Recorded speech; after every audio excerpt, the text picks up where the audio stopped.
Today is episode 15 of the full paycheck investing series. It'll be another different one today as I'll be investing my full unemployment paycheck instead of a normal paycheck, given my layoff the other week. I'll also be paying my mortgage today, straight from my brokerage. Step by step, you'll see practically how I live out of my Robinhood brokerage account and invest 100% of my income. I'm truly paying myself first in every sense of the word. As always, I'm doing this uninterrupted and in one take, and you'll get radical transparency on my channel. I share my real numbers, and you see exactly how much skin I have in the game with any given position. You can follow along my portfolio by checking the free Snowball portfolio link in the description below. If you appreciate all the transparency, make sure to give a like and subscribe if you want to keep seeing more of this content. As usual, just a quick disclaimer, this video is for entertainment and education purposes only. I'm not a financial advisor, and nothing here should be taken as financial, investment, or tax advice. I'm simply sharing my personal investing journey and documenting my own results. Investing always carries risk, especially when using margin, and you can potentially lose money. Don't copy what I'm investing in blindly without understanding the risks and doing your own due diligence. No returns are guaranteed. And yeah, so if we take a peek at the monthly flow chart here, the layoff edition. So practically, this is basically what we're going to do today. So I'm not even going to necessarily go over this whole chart. You can kind of look at it here or check out previous videos where I talk about it.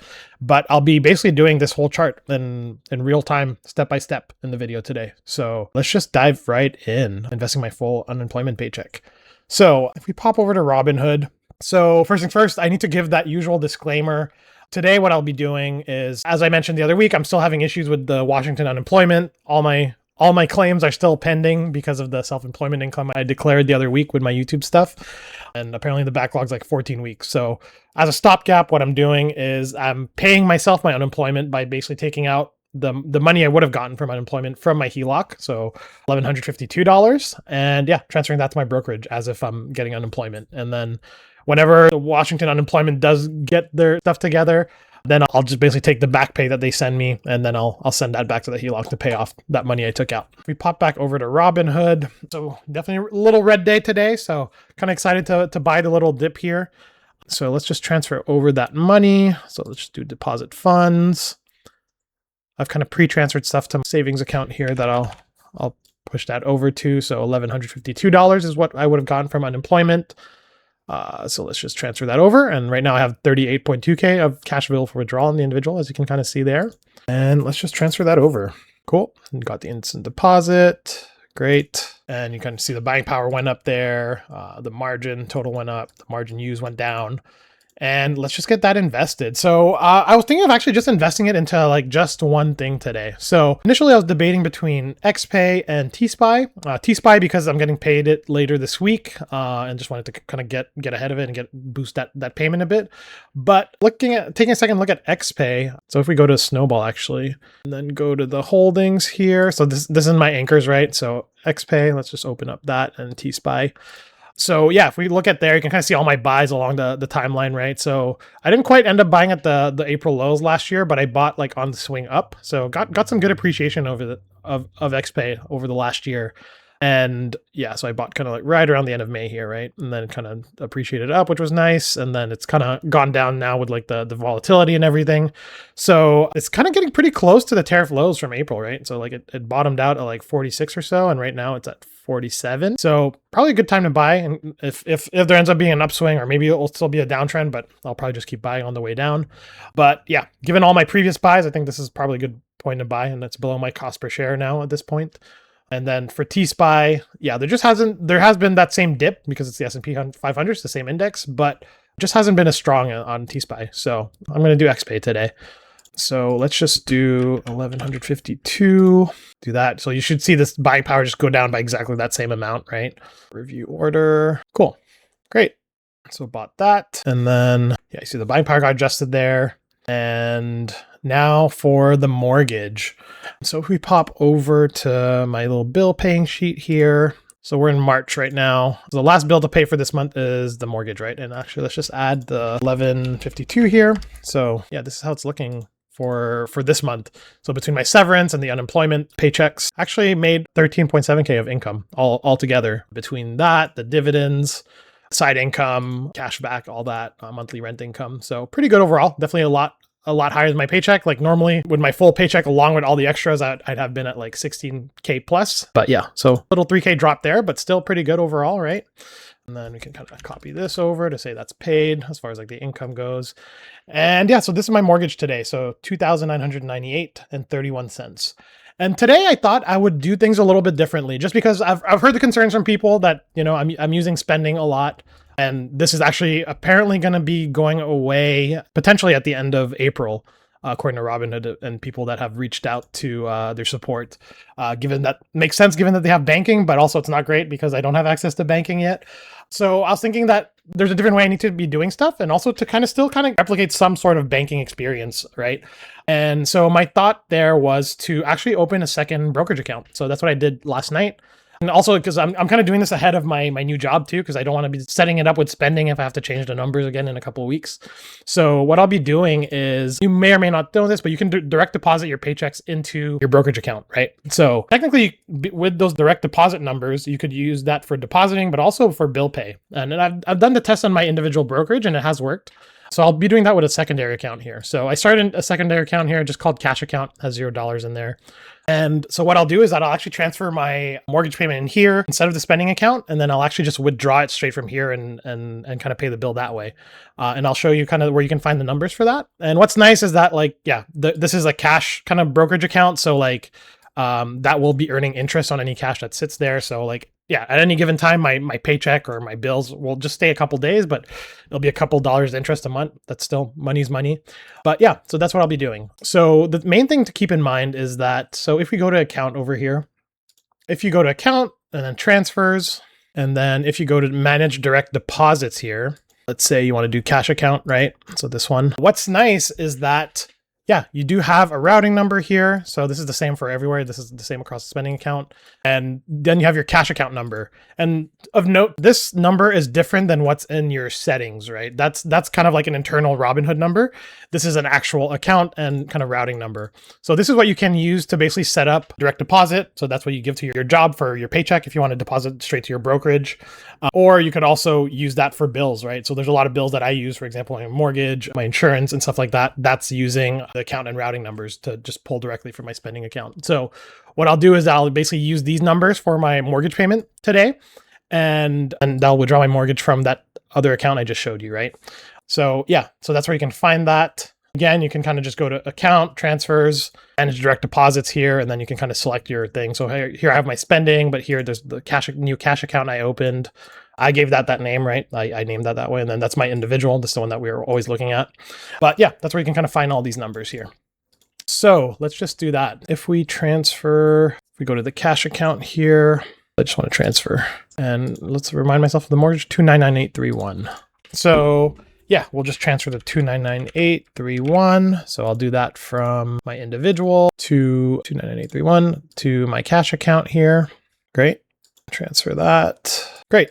So if we go back, so we should see this number go down given that I took cash out from the account. Refresh. Yep. And then the buying power went down, of course, because the available for withdrawal went down. So that basically goes down by twice the amount. So this went down by like 6K or so. And the margin used went up, of course, because I paid the bill, and then margin total went down as well.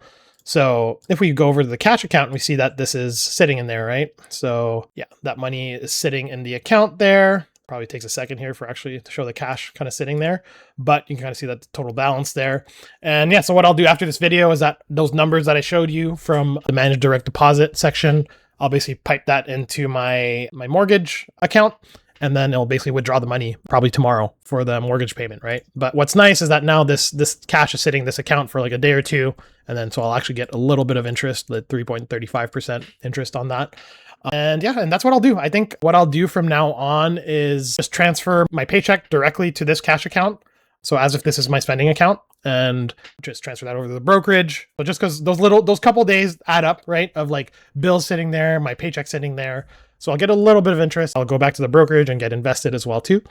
But so in a way, I'm kind of treating this extra investing account as like a bank account. So this is something people can consider if they don't have access to the spending account anymore and don't have access to banking like I do yet. But that's a nice way of doing it. And then that way also your brokerage account is kind of like isolated from the direct bill withdrawals from there too. Personally, I kind of get iffy with that as far as like, if your bill provider or whatnot gets hacked one day and then they can just have direct access to your account, that's not great, right? So I like kind of having one step removed from it. So this is the perfect setup here. And then I'll still get interest. And so best of both worlds there, and can kind of stay within the Robinhood ecosystem there. So yeah, that's my bill paid. And then let's just update our numbers, right? Let's just go to XPAY and just update everything on the sheet. So this should be a little average down. Cool. And then shares go up. So the gross value went up there, you can see. And then let's update our margin total and our margin used. So you can kind of see that the margin used went up, right? Because of the mortgage. Oh yeah, my equities definitely dipped with that, right? Down to 45.33%. So if we look here, my gross value of the portfolio is now 306.6K, using 167.6K of margin, and have a net value of 139K. So yeah, definitely had taken a big haircut in the net value over the last few weeks and last months, really, from the volatility with the conflict in the Middle East right now, and then the downward pressure from the market. Plus not as much income coming in from my layoff, and then also, yeah, just still paying my bills and living out the brokerage, right? Still doing it. And with XPAY's entry filled out, let's just check on our margin health. So the margin buffer right now is sitting at 61.7K. So net portfolio value would have to drop that much to hit this 76.4K, which is the margin maintenance. And how you get that is basically applying your 25% blended margin maintenance on your gross portfolio value. And so with that, the buffer is sitting at 44.68% if you go off the net portfolio value, right? So basically taking this number, dividing it by this. But like I said, the number I pay more attention to is actually the margin buffer on the gross portfolio value, because this is all your assets, right? And that would have to fall 20.19% for a margin call to be triggered. So yeah, all these assets, right? And really, the equivalent of a 20% drop on your gross portfolio value would be the equivalent of a 44.68% drop on your net portfolio value. So I think this one's a lot more important to keep in mind. So with that, the equity is sitting at 45.19%. My buying power is at 72.2K. You basically get that from doing your margin total minus your margin used. And then if you half that, that's basically your cash available for withdrawal, right? So 36.1K. And with that, the monthly dividend estimate sitting at like $4,557 per month, roughly. If we want to calculate out how much income we actually kind of created from today's investment. So if we take like the 1152 times XPAY's kind of rough yield right now, so 22.75, so 0.2275, that gives me $262 a year that comes from that investment. If you divide that by 12, that's basically $21.84 that we added to our monthly income, which is nice. So yeah, that's where everything is sitting after that investment. I'm not too worried about the equity dipping down under 50%, like I mentioned. Once I kind of get my job again in the next couple weeks, I'll have my signing bonus. I'll have my paychecks coming in every week, and that'll be investing weekly since I'll be getting paid weekly. And yeah, and I think the equity should kind of come up pretty nicely from that. And then also I do have hopefully my tax refund should be coming in this week, and last year was anything to go by as far as timing once my return was filed. So hopefully sometime this week, that'll be the next video. You'll see me invest my full tax refund, and then that should kind of give a nice bump to the portfolio overall, 4.2K. But yeah, that's the video. That's me living out of my brokerage, investing 100% of my income, like any income I make. It all goes to my portfolio. No pennies wasted. Every penny is working for me and actively kind of replacing my salary and getting me to my early retirement goals, right? And I just live out of it by paying bills out of it with margin, and the dividends kind of pay down the margin balance every week. And yeah, the cycle just kind of continues, right? So you really see this whole chart in practice really today, which is nice. But yeah, that's the video. If you want to follow me off YouTube, there's a bunch of different ways of doing it. You can do it on Blossom Social. There's Snowball Analytics as well too. You see all those numbers, like everything that we were looking at together earlier. You can kind of just poke at that yourself and look, right? You kind of see all my buys. Nothing's hidden. Love sharing all that with you guys and being transparent. All the links for that are in the description below for free. There's also the Patreon if you want to support me there and support the channel. It's free to join so you can see all the videos, but there's also a little membership option if you want to support the channel extra. Same thing for the YouTube membership, as I've mentioned. So exactly the same price, $3 a month. Just get little extras there, and think of it as like kind of supporting the channel in a little tip jar. Just some very light perks there. I don't want to paywall any content, as I've mentioned. And yeah, and then also the Discord. We just crested 350 members today, really. And yeah, so nice little growing community. Love going back and forth with people in between videos. And yeah, you get all my trade alerts here. Did a lot of buys this morning. Had like my monthly rent income come in. Had the dividends from SEHD and VU that I invested, and then some quick cash back that came in from Robinhood Gold Card. So yeah, lot of great people here, and yeah, a lot of other YouTubers too sharing how they do stuff. Everyone does stuff a little bit differently, so you can kind of pick and choose what you take from others and learn from, because yeah, there's no one end all be all way of doing it. Everyone's situation is different. So yeah, hope you'll consider joining and supporting the channel. And if you appreciate this transparency, please give a like and subscribe and hit the bell notification to be notified about future videos. And I'll catch you in the next one. Peace.